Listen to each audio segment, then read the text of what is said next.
You're listening to Street Life, a podcast about street photography with John ST and Mark Davidson.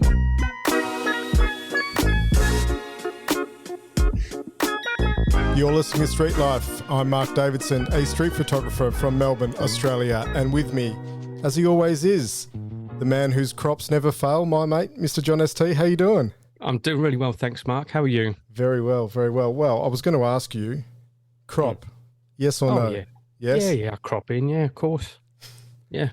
And now I can crop in even more with my new Fuji X-T5 with its massive megapixel sensor. Oh, it's back from the doctors, is it? Yeah, it is. Oh, very good to see. I got a brand new one. Yeah, they replaced it for me because there was a problem with the autofocus. All right. So, yeah. Must be and pretty it wasn't rare. me. Yeah. Are you sure? No.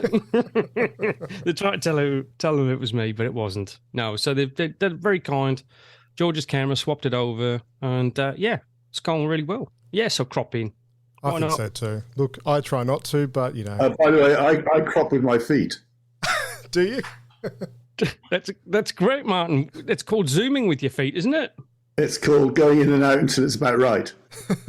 Well, John, we don't want to keep our guests waiting today, do we? So I think no surprises. I'm super excited about today's episode. So why don't you go and introduce Martin Parr? Our guest today needs no introduction, but let's give him a quick one anyway. Let's not beat around the bush here. Martin Parr is one of the greatest living photographers on the planet. He's worked prolifically since the 1970s and has published over 100 photo books, which is a testament to his work ethic. Martin is a member and a former president of Magnum Photos. In 2014, he founded the Martin Parr Foundation, which aims to champion British photography and also houses the Martin Parr Archive. It gives us immense pleasure to welcome Martin Parr to the Street Life podcast. Thanks for joining us, Martin.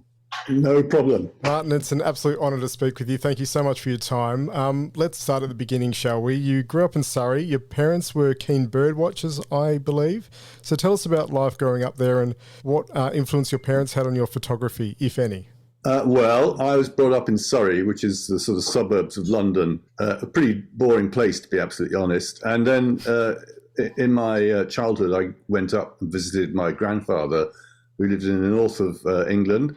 And the sense of community that you experienced there was very good. And I was very impressed by that. And not only that, he was a very keen amateur photographer. He was working on something called bromoils, which is where you literally bleach out the picture and then re-ink it in on a sort of matte paper. So it's almost like an earlier version of Photoshop. Wow. And he got me interested in photography. He lent me a camera, went out shooting together. And by about the age of 13 or 14, I said, I'm going to be a photographer. That's it. I've decided. But coming back to my parents, because they were bird watchers, we used to go on bird watching holidays, which meant I wasn't able to go to the normal sort of seaside like Brighton or Blackpool, where it's all sort of trashy beaches, very colourful, very gaudy.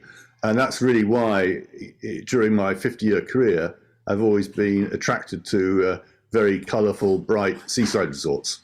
Fantastic. So, and what was the sorry, just touching on the bird watching. What was the gold medal of birds? Did your mother or father ever say, "This is the bird I've never found, but I want to see this bird when we go out"? I think they had an obsession with something called the Dartford warbler, which came to one of the heaths in Surrey, and we went out searching for these very elusive birds. And when they finally saw one, they would get very excited. So that was like the pinnacle of their bird watching days. So I think, my father's obsession with bird watching, and I took his obsessional genes, and I'm sort of collecting people rather than birds to put in my archive, especially the ones taken in the UK, where I've done more work than anywhere else.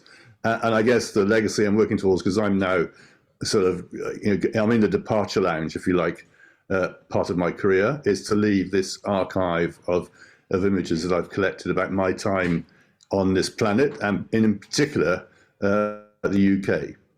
So, Martin, if you started off like taking photos of birds and out with your grandfather, that's a big step up to taking photos of people on the street. What led you to in that direction, in that genre? Well, remember, I wasn't photographing the birds. I was photographing the bird watchers. So I've still got in my archive images in black and white, because back in the day, in the late 60s and 70s, if you're a serious photographer, you worked in black and white. And I was interested in the bird watchers, not the birds. Okay. And the other thing I must tell you about is that my father was also what's called a bird ringer. That's where you catch birds and put little metal rings. And this he did at Hersham Sewage Works. So most of the Saturdays in my childhood, I would be at Hersham Sewage Works. And running beside that was the main line from London to Bournemouth. And so I started as a train spotter. And this is back in the day when we actually had steam trains pushing these things along. So it was very exciting. So, it's weird to spend most of your Saturdays in the sewage works, but I did have the benefit of train spotting at the same time. So you were surrounded by shit a lot of the time, Martin, is what you're saying. That's what I'm saying, yeah. So take it on the chin. So your grandfather got you into photography. Tell us about some of the first things that you mentioned the bird watchers, but tell us about the first photographs you got during that time when your grandfather was getting you into photography. Well, I was photographing in the Yorkshire Dales. I photographed in a very famous fish and chip shop in Guiseley called Harry Ramsden's. And that was my first photo essay that I actually did, which I still got a copy of when I was 16.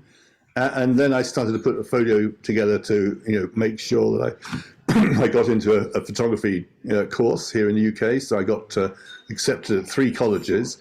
But I had to go to Manchester because I failed my A-levels. So, I wasn't very bright academically or wasn't very motivated academically. So that's why I went to Manchester Polytechnic. And, of course, when I look back at my life, going there has been really an essential part of my whole development. It's there that I met other photographers like Daniel Meadows, Brian Griffin. And, of course, I met my wife when I was there as well. And I got to know New Brighton, which, as you may know, was the first project I did in colour called The Last Resort.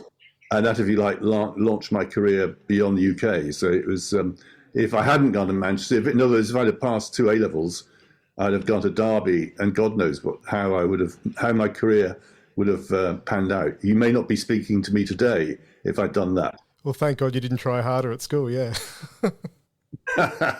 Laziness pays. But of course, the one thing that photographers are extremely lazy, because they're always satisfied with their work when they haven't really resolved what's possible. So that's why most of the photographers, even the street photographers you're addressing, aren't very good, because they're just lazy. They haven't got basically the determination to mix it or push it to the next level. So I'm very against laziness, in fact. So touching on that, then, Martin, what would you suggest that people just starting out in the genre or photography in general, what would be your points that they should work on to maybe become better? I think you need to identify something that you feel strongly about. That could be working in the street. It could be anything.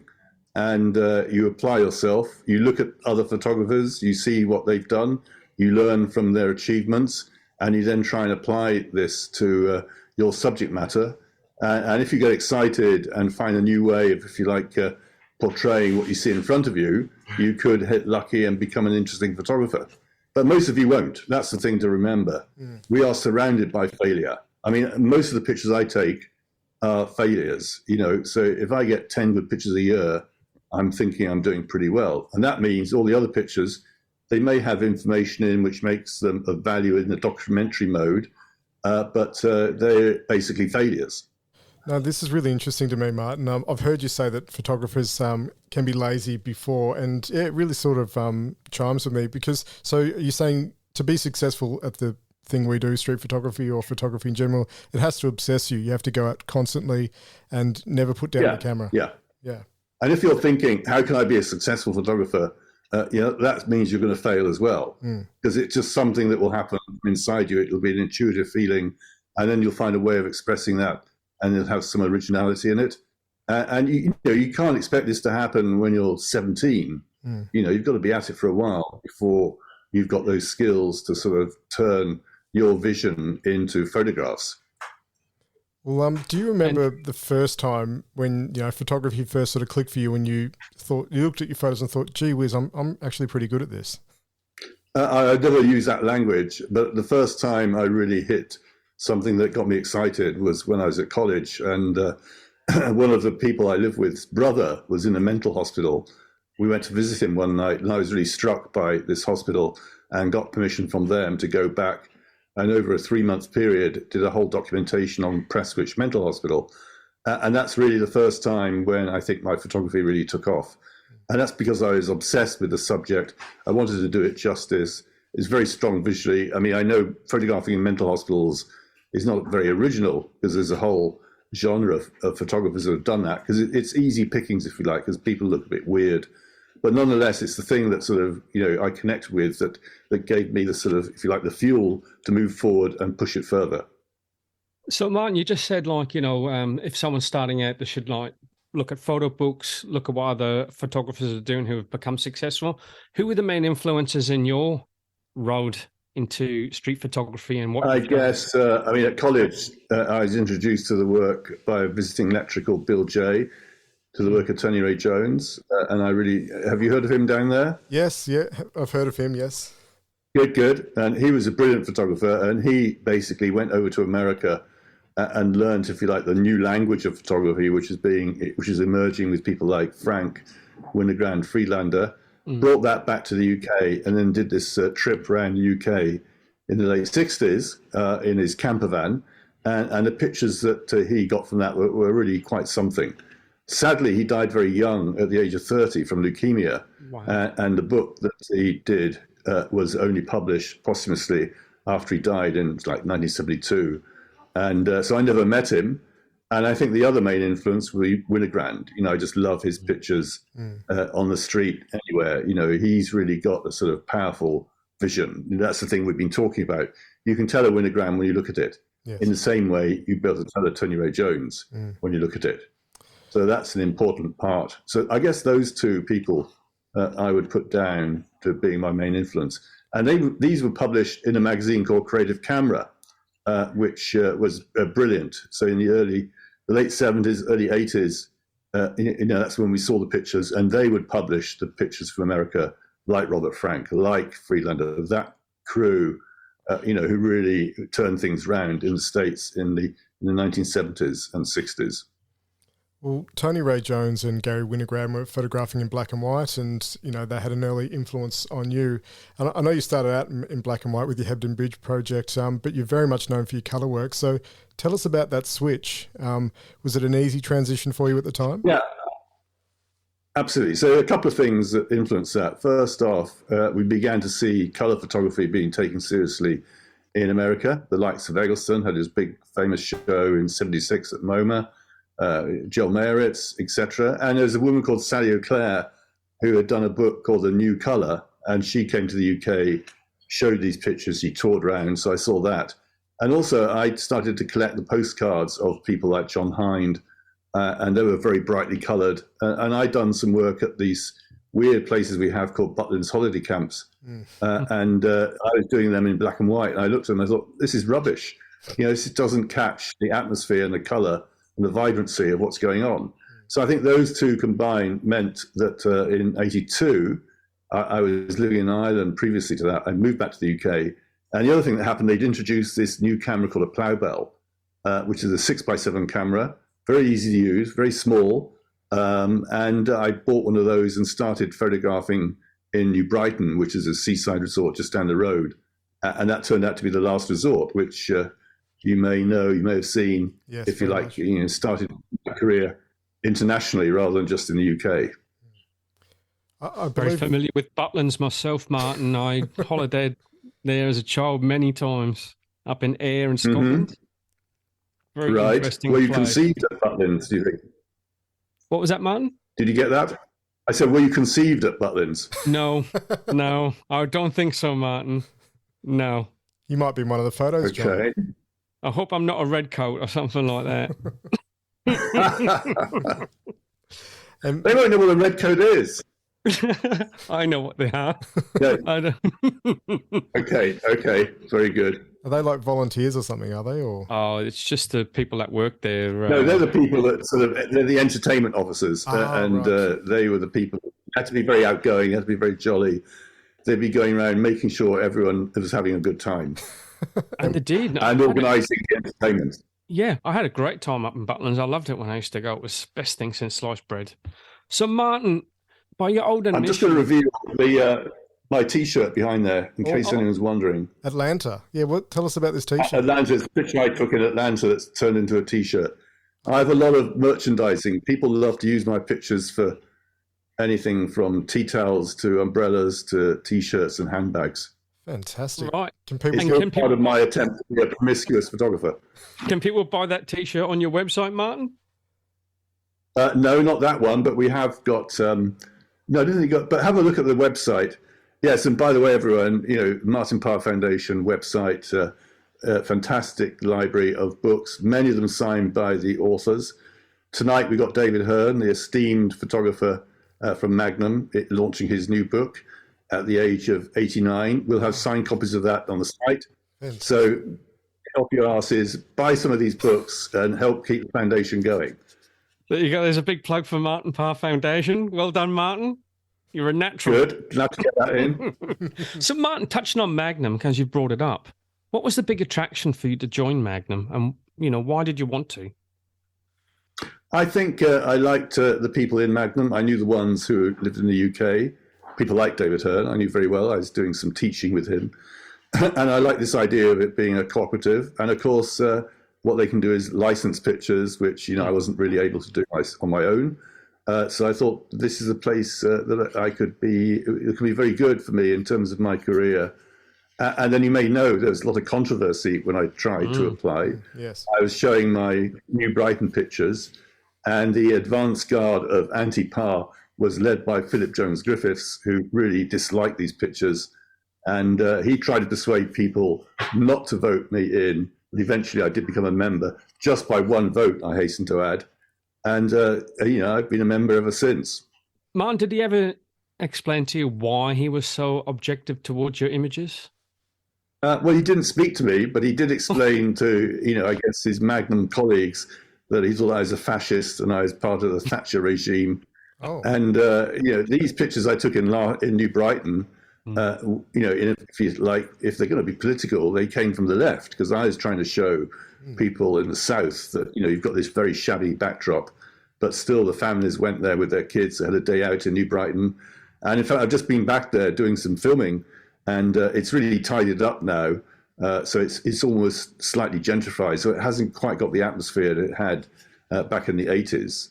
I'm glad to go back and see it, but I could never photograph there again because it sort of lost that magic that I liked so much. And that was the thing that, if you like, motivated me to do the pictures back in the 80s. Well, it's a jolly good thing you did, Martin, because you were there to record it. Now that's, in print form for all of history now. So it's, you capture him that period of time, and now it's never going to look like that again. You're absolutely right. Yeah, thank you. I just want to say, Martin, speaking as a northern lad from South Shields, from a seaside town, I've looked at your collection of images and I don't see any issue with them whatsoever, because that's how I remember growing up as a kid. That's how it was. Right. Do you know what I mean? You were just documenting how things were up there. So, yes, it was a tough time during that period with Thatcher and stuff. It's the reason why I moved to Australia with my parents. So, Margaret Thatcher. Yeah. Are you serious? Absolutely. Because how old were you when you came? 16, and my town was a shipbuilding and mining town, and it had been decimated by Thatcherism and her politics. So my parents didn't see any point in staying in the UK any longer. They didn't see any opportunities there for us, so we came to Australia. It was the best thing we ever did. Wow. Really? So did your dad get a job straight away? Yeah, you had to have a job here before you could migrate, so they had to sponsor you. So yeah, my dad had a job here. What was his job? He was a printer by trade. So in the UK, he was a bus driver, but then when he moved to Australia, he went back to his trade, which was printing. So yeah. Oh, right. Very good. Yeah. And at the time, did you think, I don't like this, leaving all my friends in South Shields and going to a place where I don't know a soul? I hated the place for 10 years, Martin. I hated it. I hated the place. Really? I'd never left my country before, and I hated it. because, there wasn't How any long internet. did it take you before you said this has turned out pretty well? 10 years. Really? When I first went back, and then I realised that South Shields and the Northeast and the UK wasn't anything as I remembered as a 16-year-old. But yeah, and now I've never looked back. I've never got homesick again. I love England, but I don't miss it. John, did you go straight to Adelaide or did you go to Melbourne? Yeah, straight to Adelaide, yeah. Why Adelaide? We're interviewing you now. That's where my mum's brother was. Oh, so, okay. Yeah. There you go. Oh, well, things you didn't know about John. but just touching that, Mark, I just wanted to say, because you got a lot of flack from the press and a number of other outlets saying that you were pro-Thatcher and that you were painting Northern people in a poor light. And as speaking as a Northern person, I don't think you were looking at your work. It was just how it was. Well, it's interesting because we did a show together with Tom Wood, who was also photographing down in New Brighton. We did a show at the Open Eye Gallery in like 85, 86. And that's the photography gallery in Liverpool. And people came. No one said any problems with the images because they all knew what New Brighton was like. But when these same images were sent down and showed at the Serpentine, that's when all hell let loose. Because basically people in London didn't really believe that people would sit and sunbathe in a place that was full of litter. And the sort of shabbiness of New Brighton, with the backdrop, if you like, that was the backdrop, and then the families in front of it, having a day out. That's really what I was trying to demonstrate and show, and people in the South didn't believe it. And that's when the criticism of me, of being a fascist, etc., patronizing the working class, middle class person, blah, blah, blah. And how did you handle that criticism at the time, Martin? Was it sort of a case of... I took it on the chin, as they say. I realized that being criticized like this wasn't a bad thing for my career. And I guess now, the book's in its 7th edition. It's still for sale, and it's still my bestseller. If you're not pissing someone off, you're probably doing something wrong. Well, I don't go out of my way to piss people off, no. But if it happens, I'm not going to shy away from it. Martin, I've just gone back to Magnum. When you've got a group of photographers that are so highly acclaimed and respected, and there's a certain element of that group that don't value what you're doing, did it make you reconsider about what you were doing at any point? Not really, no, because I knew what I was doing was the right thing for me. And in fact, Philip Jones Griffiths, as you know, is now died, so he can no longer criticize me. And in fact, we're about to acquire a set of Vietnam ink pictures from Philip Jones Griffiths from one of his daughters for the foundation. So it's quite ironic that, I'm basically supporting his legacy by buying the prints, which I quite like the idea of, really. But all the people like, people like, say, Ian Berry, he wouldn't have voted for me. But, I get on really well with Ian. We've bought some of his prints. We've done a print swap. And, I'm basically one of the top earners in Magnum. So, if you like, and I've done the presidency. So I've earned my colours, if you like. And famously, Henri Cartier-Bresson couldn't wrap his head around your photos. Did you ever make up and enjoy friendship with him later in life? We indeed. So that's interesting. He walked out of the show I did called Small World. This is in the mid 90s, I think. And he then wrote me a fax that night. That's back in the days of faxes, and said, I don't really know who you are, but you look as if you come from another planet. And I don't really like the picture, sort of thing. And I thought, oh, this is fantastic. So I wrote back to him and said, I understand your approach is different, but why shoot the messenger? And in fact, we've just done a book together and a show together where he made a film in the UK in 1961 for a television company, and they asked him to photograph northern working class factories and Blackpool. And we did a show together literally just now. He's obviously died. And Francois Habel, who's the director of the Cartier-Bresson Foundation, chose pictures that I'd done also in Blackpool and in factories, and they put these two sets of images together, and it was a very interesting show. And in a sense, and also afterwards, Martine Frank, Cartier-Bresson's wife, invited me to lunch at Rue de Rivoli. So we made up, we became friends. So after that spat which in fact I very much enjoyed, and is the sort of stuff of legends, really. Yeah. We made up and got on much better. Fantastic. But things like that just happen, don't they? There's always differences of opinion. Doesn't mean anyone's right or wrong, does it? It's just difference of opinion. You don't have to. No, I'm right and they're wrong. Over it. Of course, that's right, Martin. Don't forget that. I'm the one that's right. Yeah. Well, no, of course. And we're not going to talk about the British and the French again, are we, Martin? Going to war constantly with one another over the. We won't touch that for a topic for another conversation. Okay. So Martin, by your own admission, your images are quirky, colourful, cheap, and these are your words. Cheap. Oh, no, the prince is very expensive. Cheap and nasty is what you said, Martin. You said this in an interview. Cheap and nasty. I quote. Okay. Oh God, I'm not watch my mouth, honestly. And garish. What's the attraction in documenting these moments, Martin? Well, it's what I see in front of me. It's how I feel about the country. I have a sort of love-hate relationship with the UK here. Many things I like Radio 4 or going to a country fete. But there are many things that I dislike, especially with the Brexit vote. That really pissed me off. And so part of my idea of photographing here is it's partly therapeutic. I think of it as being a way of expressing that inherent contradiction that I feel about the UK in photography. So that's one of the aims that I have. And it works quite well for me. And, like the Brexit vote gave me an extra kick up the bum. Likewise, in the 80s, we all hated Thatcher. Because, most street photographers come from the left. Do you get right-wing street photographers? There's a question for you. Trying to think. Are there any right-wing street photographers in Australia? Well, I'm left. I'm definitely a lefty. Always have been. Well, I couldn't be anything else. You like people, remember? Yeah. I think you've got to like people to be a street photographer, really. True. Yeah. So, that's an important part of the motivation. During the 80s, it's anti-Thatcher, and during the sort of 20s, whatever you call this decade, it's anti-Brexit. I hardly know a single person that voted for Brexit. Yeah. Because all leftists voted to remain in. Well, is the tide starting to turn again, Martin? I keep I used to live in England for a little while, and I'm keeping tabs on what's happening over there. And is there a chance that Britain's in the mood to rejoin the EU at this stage?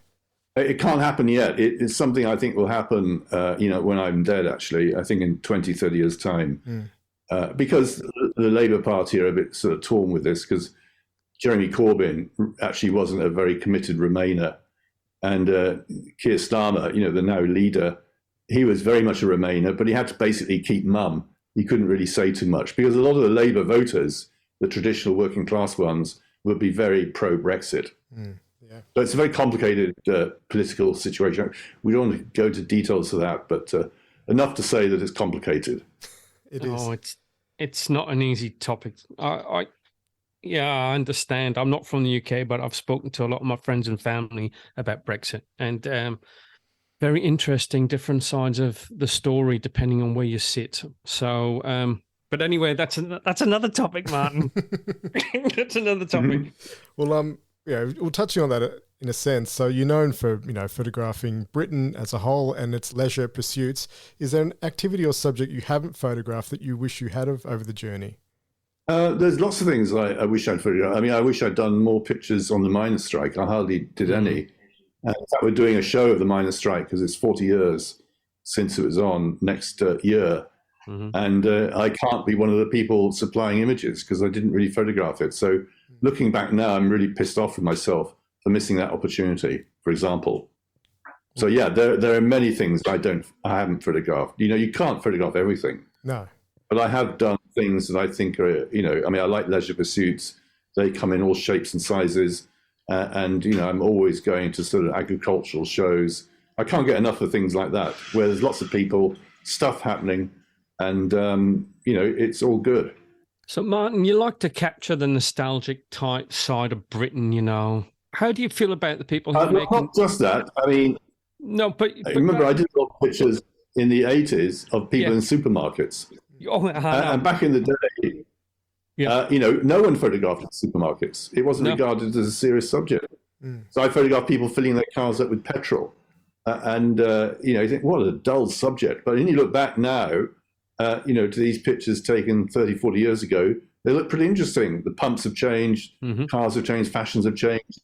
So I'm a great believer in the value of photographing nothing much at all for its documentary value, and to think of it more as something that will be appreciated in years to come rather than immediately. So I wouldn't say, there is a bit of nostalgia in me. All photographers are seduced by nostalgia. If you've got a factory or a shop or a cafe that's about to close down, that's when you see photographers coming in, rightly so, documenting it before it disappears. But at the same time, I'm often trying to think of things that are very valid as of now and may well change. So when I knew that video was basically doomed, I went to Blockbuster Video. This is a chain of shops where they actually hired out tapes, VHS tapes for people to watch films. We knew that wouldn't be running in 5 years' time. But that's not really, in a sense, it's nostalgic, but in a sense, it's also the obvious thing to photograph. But it's interesting that you say that, Martin, because there's a constant argument here about people being on their mobile phones all the time when we're out taking photos. But it's one of those things, isn't it? We don't know what's going to come around the corner. Yeah. I mean, the selfie stick has been and gone. That's quite interesting. I've done a book called Death by Selfie, and for that book, it's the same size as an iPhone. I don't know if you've seen it, and I've got people on selfie sticks, but now you don't see them at all. They basically disappear. Is it down under? No, they're gone. Selfie stick, rest in peace. Disappeared, yes. Rest in peace. Selfies are still going, but without the stick. Well, yeah, there's a selfie stick graveyard somewhere, Martin, for sure. Yeah. Oh dear. Well, sorry to jump around, Martin, but we were talking about The Last Resort just before, and I think you showed that work in 1986, I believe, in Arles. Is that right? And that's when it really launched you onto the international stage. Yeah. So tell us about that time. Well, it's very exciting because, photography's never really been accepted here or flourished here in the way that it has in somewhere like, say, France. And I couldn't believe it when I went to Arles in 86. At that point in time, no one from Britain went to the festival at all. And here were there's, 40 exhibitions, all these photographers. I couldn't believe it. I was completely blown away. It's quite staggering. So I don't know if you have the equivalent in Australia. Do you have big festivals there? You must have. Well, there's the one in Melbourne, right? Yeah, I was going to come and photograph there. They got cancelled by COVID. Oh. So I assume that's still going strong. Well, for me, it was absolutely amazing. It was a total revelation. We have a few down here, don't we, John? And let's ask you. You've actually done a project, Martin, on Australia. I think it was called No Worries. And what do you remember of your time? That's right. That was Western Australia. Yeah, that was. You captured the country so well. And that's where I was invited to come to the Fremantle Photo Fest, Photo Frio, I think they called it. And I photographed in Western Australia for a period of 3 or 4 weeks, and I had a great time. And then came back for the exhibition opening, a year later. I think you nailed it. And did the book called No Worries. And there must be dozens of books in Australia called No Worries, but that was the thing that struck me, that people said all the time. I think more in WA than maybe where you guys are. Oh, it's everywhere. That's the name. You know what they say when I got here, my uncle used to say to me, when an Australian says no worries, that's the time to worry. Okay. There you go. I didn't know that. Did you like your time out here, Martin? And you've travelled to many, many countries. Oh, I loved it. Yeah. I mean, it's great to come to because people there speak English, and it's always fascinating to see how other countries are operating and what they're like. And people are very friendly. You don't get any issues with people saying you can't photograph here. And I did a lot of portraits, and people were very agreeable to that. It was a great project. So we've got a very famous Magnum photographer from Australia called Trent Park. Do you have much to do with Trent? Yeah, quite a lot, actually. We write to each other regularly, and we're hoping to bring him up here to Bristol next year, in fact, which will be the first time he's been in the Northern Hemisphere for maybe 15 years. So, we're working on that. So it's not totally confirmed yet. And we will show his monument project here at the gallery as part of Bristol Photo Festival. So yeah, that's our aspiration. You heard it here first. Fantastic. Fabulous. That's great. That's a bit of a blockbuster. Have you managed to get him on this podcast? No. I guess he doesn't really like doing these things. Well, we would love to have him on here, Martin. We would love to have him on here, especially with him being Australian as well. Trent, if you're listening, come on. Right. Yeah. Have you written and he's not written back, or what's happened? We spoke to his wife, didn't we, John? We spoke to Narelle, and we wanted to have Narelle on, and Narelle has said tentatively yes, but she's rather busy at the minute. So Yeah. Narelle in her own right is a fabulous photographer too. So Sure. No, I've seen her work, of course. But we'd love to have Trent on. And so you already have his book Monument? Because I bought it. Mark, did yours arrive? It's in the post. I bought it. Yep, it's on its way. Have you got it, Martin? Mm-hmm. Oh, yes, sure. We sell it in our shop. How fabulous is it? It's pretty good, yeah. I mean, it's really something. Yeah. He's got this little metal plaque. Other than that, there's no writing on it whatsoever. And it's beautifully produced. The cover is this soft leather. It's really a very beautiful book. And also great pictures. Fabulous. And now I live in Sydney, Martin. I love walking around and seeing where Trent took the images. I can't get anything like what Trent does, but it's wonderful to be able to see how he captured those particular spots. It's great. Yeah. Well, we've spoken about, or touched on the foundation before and Monument being in your bookshop. What's one book that all street photographers should have? What photo book, Martin, in your opinion? Oh, God. Well, it's so difficult to know, really. I mean, I guess, you could have A Day Off by Tony Ray Jones, Yes. or you could have one of the big Winogrand books, the one that Sikowski wrote, because he writes brilliantly about him. And, of course, The Americans by Robert Frank. Let's not forget that. It's one of the genius books. I don't know whether you call that street photography, do you?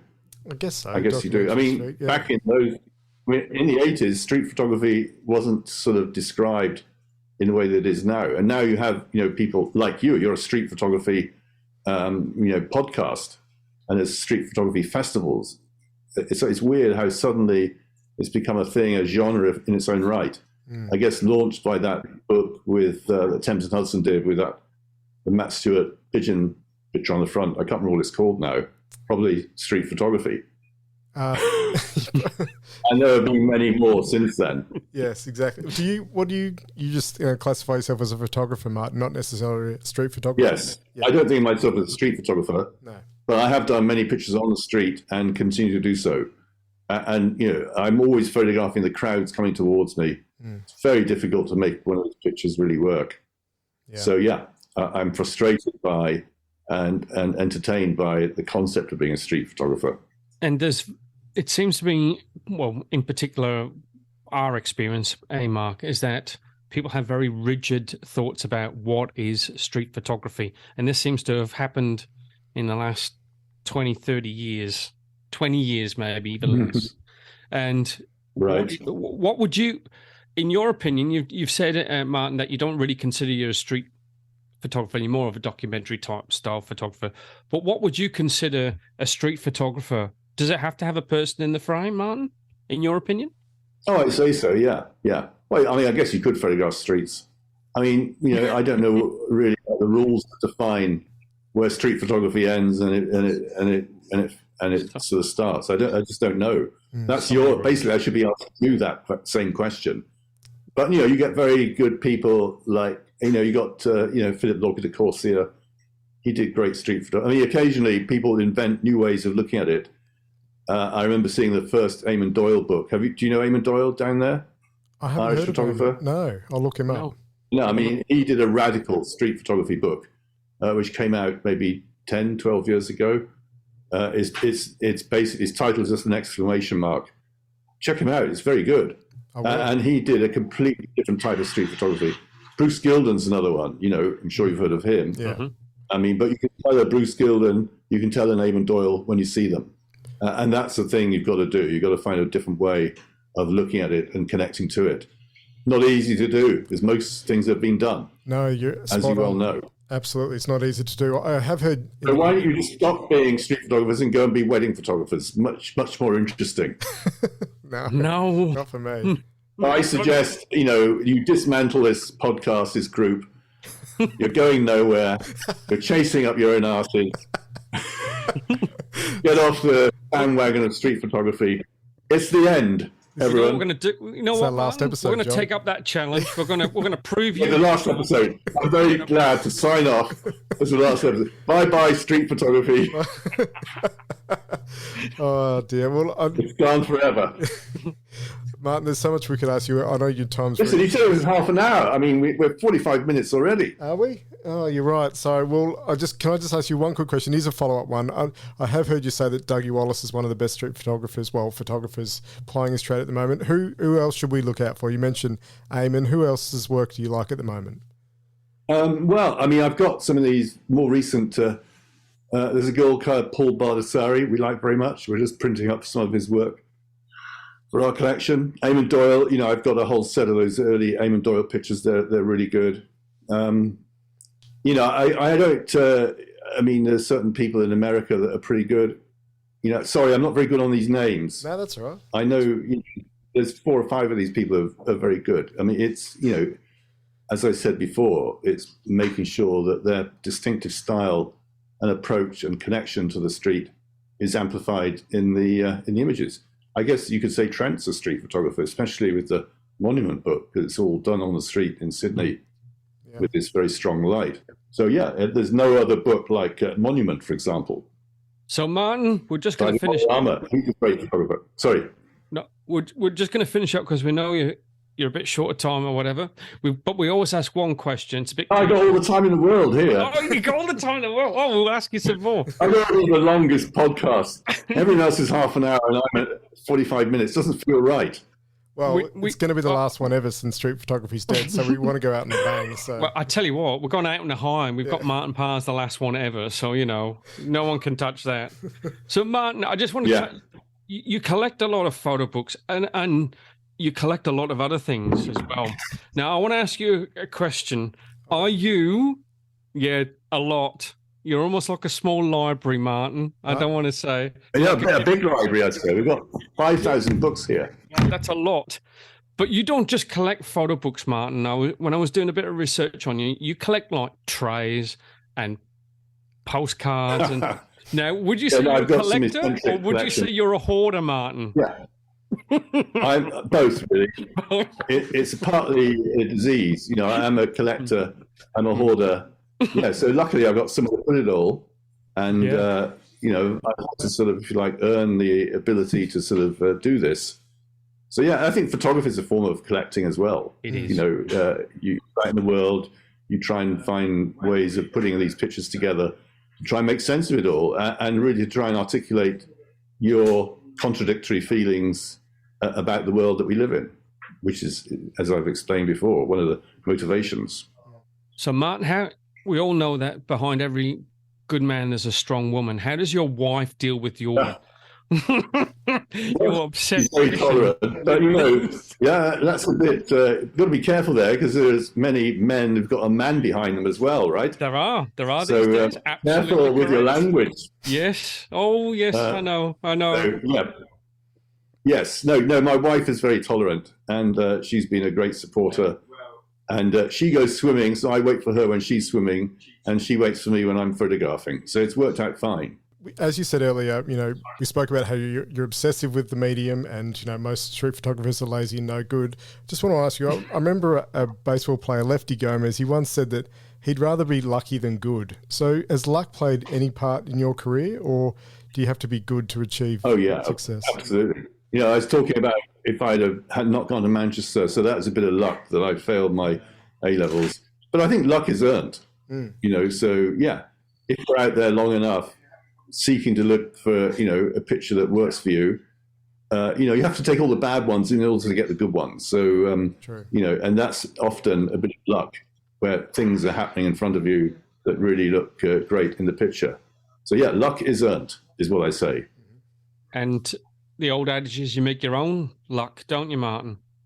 You could say that. Yep. As well.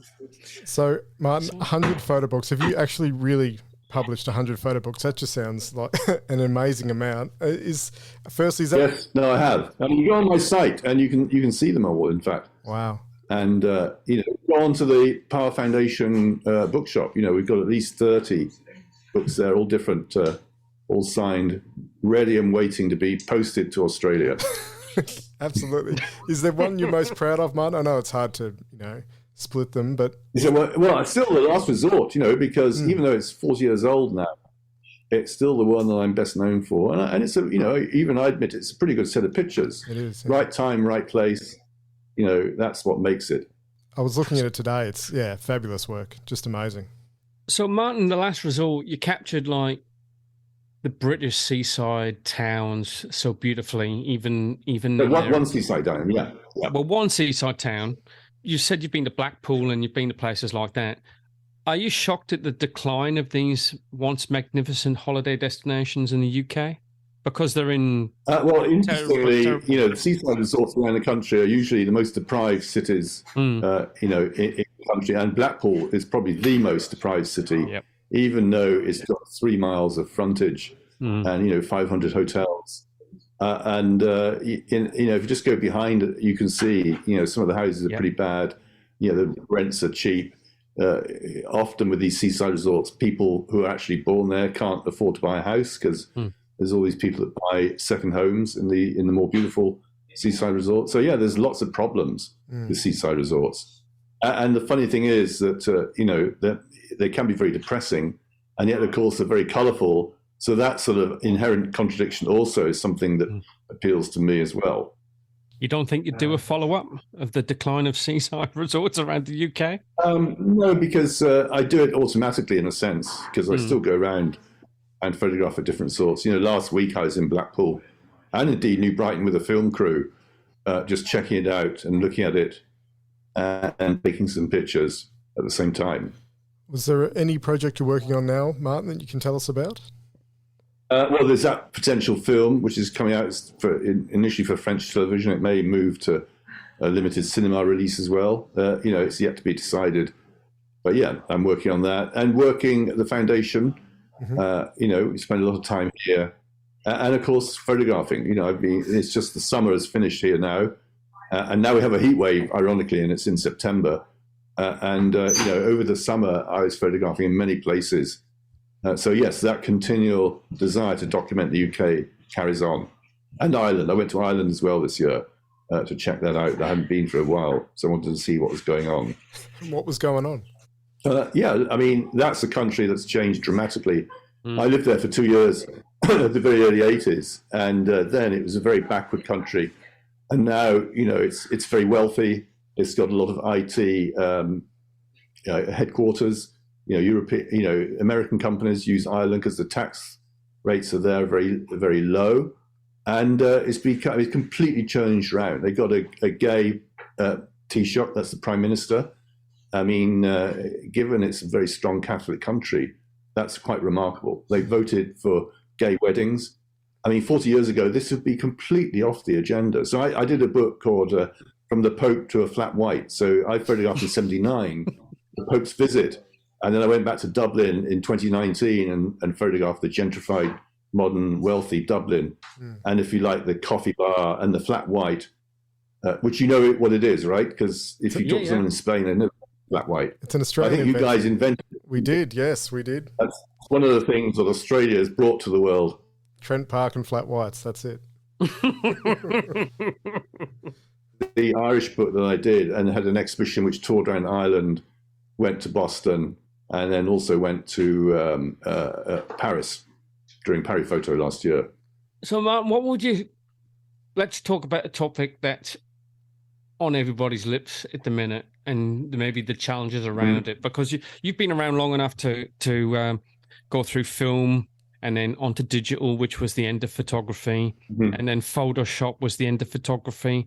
And now we've been blessed with AI AI images, not photography.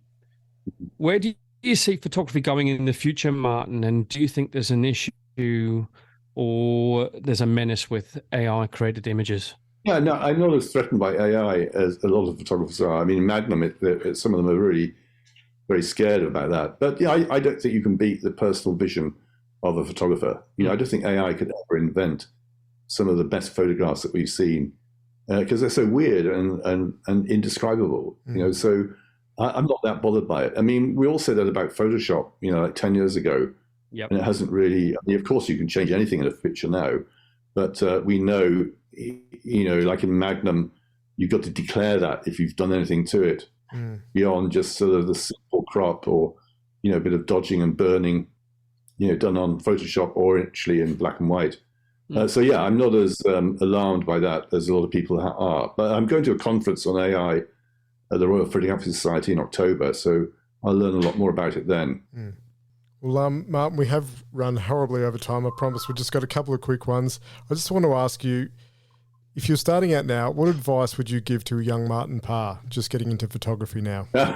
Well, I told you, you've got to find the subject. You've got to be obsessed, basically. If you're not obsessed, just stop it. Go and work in the bar instead. You can enjoy looking at photography. You can buy some books. But yeah, you get obsessed or bail out. Good advice.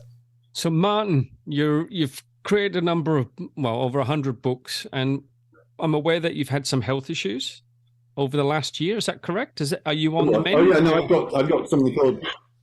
I've got myeloma. I'm in remission, so I've got myeloma. You can see I look pretty normal. Yeah.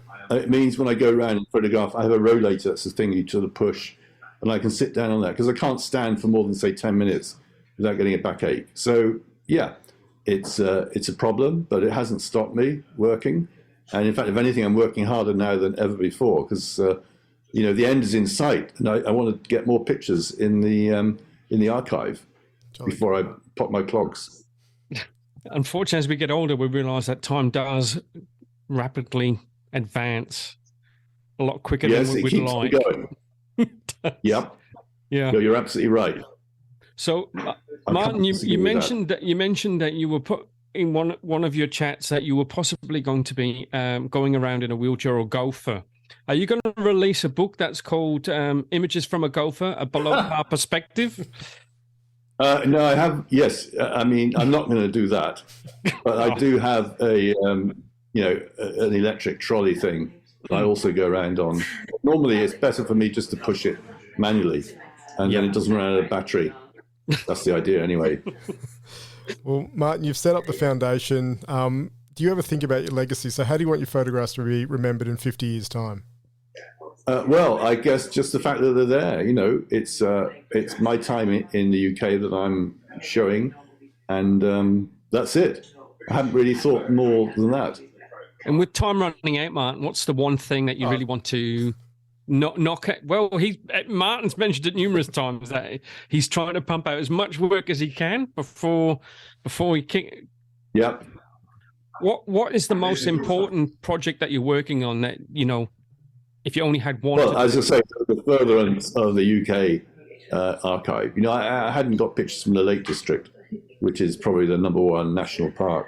It is so I went there this year and photographed in there. So yeah, things like that. I'm catching up with areas that I haven't been to and events that I haven't been to before. So yeah, that's the immediate plan. Wonderful. So, Martin, we've got one final question for you. Thanks very much for joining us, and we ask it to every guest that we have on. If you could go anywhere in the world to photograph, where would you go and why? I still want to go to the Galapagos Islands and watch the tourism there. So I might put myself on those cruises that go around with 50 people on, and then I can photograph when they get out and go onto the beaches. So yeah, that's something I'd like to do. Fantastic. Should we kickstart a campaign started by your podcast to try and raise the money for that? Okay. We'll try our best. Yeah. Martin, thank you so much for your time. We had an absolute ball talking to you. We could talk to you for hours, but really appreciate you taking the time to chat to two blokes in Australia. And no problem. Thank you very much. Thanks very much, Martin. You okay. Cheers, guys. Bye. Thanks, Martin. Bye. Happy shooting.